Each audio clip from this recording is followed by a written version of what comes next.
Alright, for number 4, I guess it has to be Frieza from Dragon Ball Z. Remember how I said Gin Ichimaru and Orochimaru are creepy? Well, Frieza tops them put together. I mean, when I first looked at him, I thought he was a woman.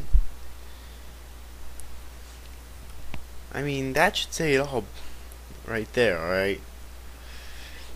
This is just a scary character that somehow has so much power, but I just can't stand this character. Frieza, stop acting like a woman, for God's sake. You're a man. But he sounds like a woman, so I just figured that he was a woman. Oh my god. If you're a man, then act like it. Oh my god.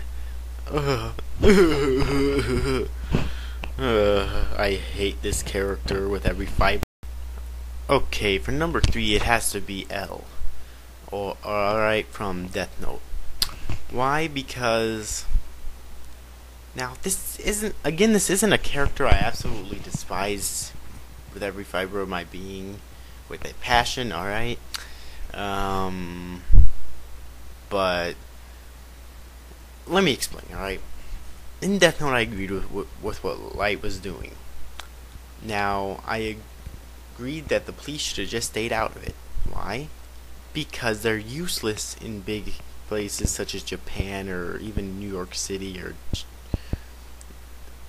countries like Japan or countries like China and stuff. Those places are huge and filled with crime all the time. So the police are useless. They don't end up getting the job done good enough. Alright? Now whether you agree with what Light was doing or not, I don't really care. That's the least of my actually, that's not even in my concerns, period. Alright? I really don't care. Alright? But, I mean, besides, Light isn't so cold-hearted, alright? Because he wouldn't have killed the cops in there. And besides, not like he's killing random citizens. He never once killed any random citizens. At least not that I can remember.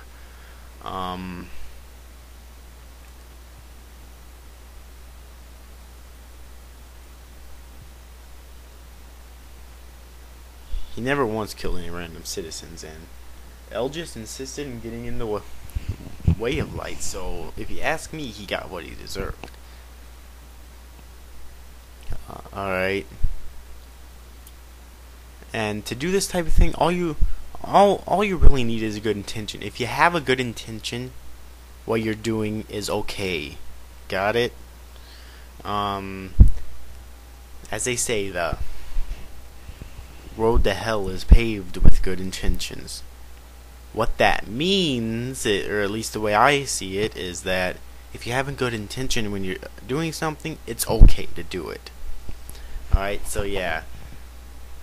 L from Death Note comes in at number 3. Okay, at number 2, without a doubt, it has to be Katsura, yeah, from School Days.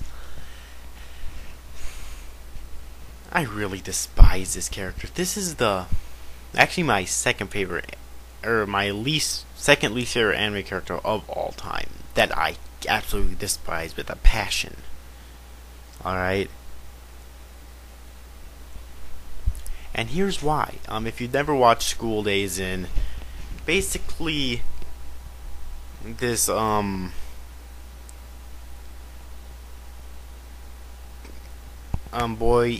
Ito Makoto falls in love with has a crush on Katsura, but this other girl Sekai gets them together, but eventually breaks him up. But then he eventually gets a crush on Sekai and has sex with her, and eventually gets her pregnant even. Now remember, these are still just kids in school, in high school, alright? Anyways, at first Katsura seems all innocent, she's just actually a really shy girl.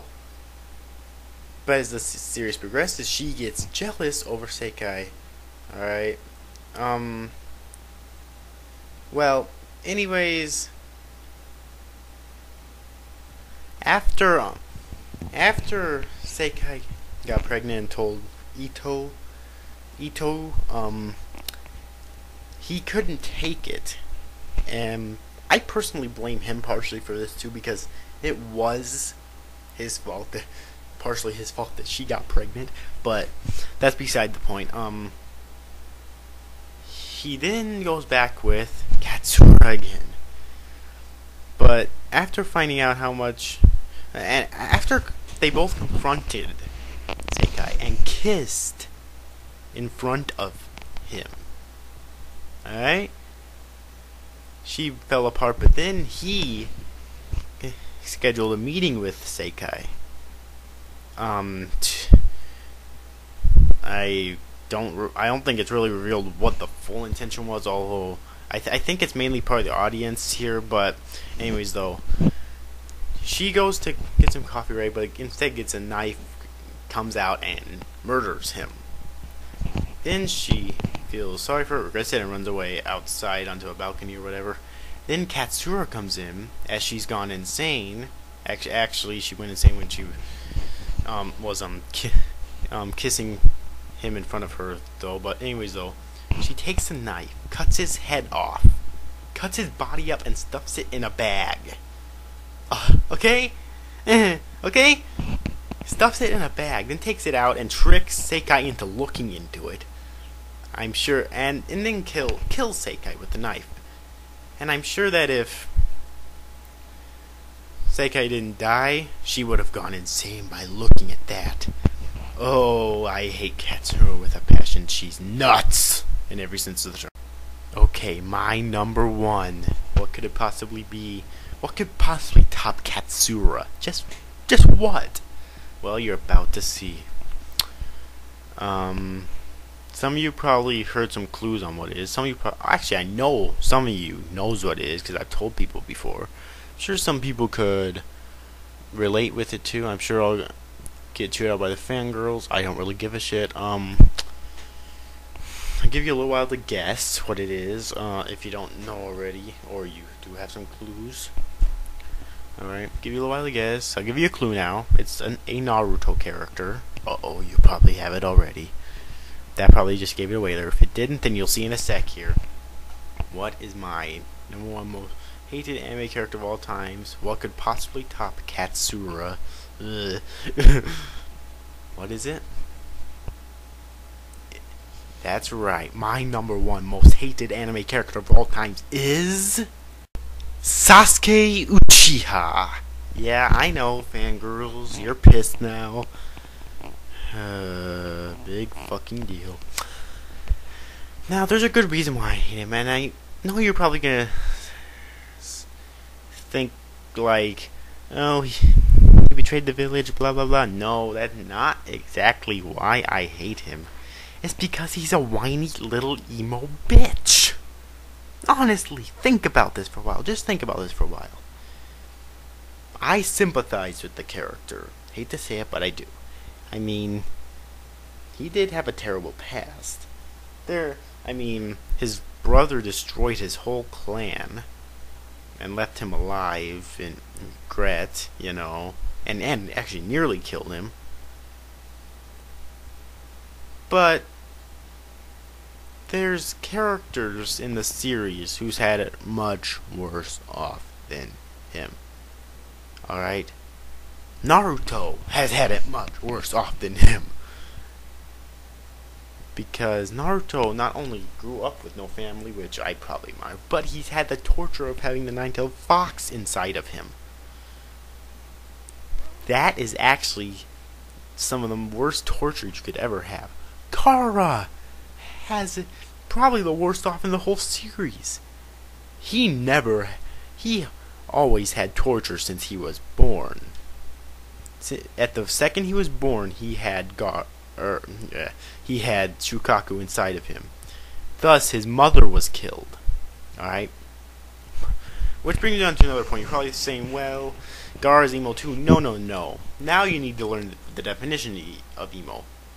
In the dictionary, emo means not being able to let go of past events in your life.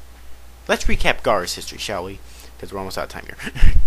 Gaara, when he was at the second he was born, got Shukaku sealed inside of him. All right,